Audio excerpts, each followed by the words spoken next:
বিশ্বনবী বললেন, উমাইর আনতা মিন আহলিহা, তুমি ওই জান্নাতের অধিবাসী, তুমি জান্নাতি।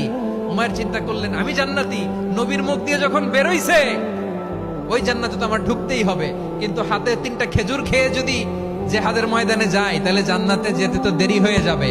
এই চিন্তা আসা মাত্রই খেজুর 3টাকে তিনি ছুঁড়ে মারলেন, তলোয়ার বের করে আল্লাহু আকবার বলে বদরের ময়দানে ঝাঁপিয়ে পড়লেন। আল্লাহর শত্রুদেরকে কচুকাটা করে এক পর্যায়ে শাহাদাতের সুধা পেয়ে নিজেও জান্নাতি হয়ে গেলেন। পড়েন সুবহানাল্লাহ। আমরা দুনিয়ার বুকে আমরা হয়েছি দুনিয়ার পাগল, ক্ষমতার পাগল, সম্পদের পাগল, খ্যাতির পাগল। বিশ্বনবী তার সাহাবাদেরকে বানিয়েছিলেন জান্নাতের পাগল। পড়েন সুবহানাল্লাহ। ওই জান্নাতে আমরা যেতে চাই কি চাই না? একা না সবাই মিলে? একা না সবাই?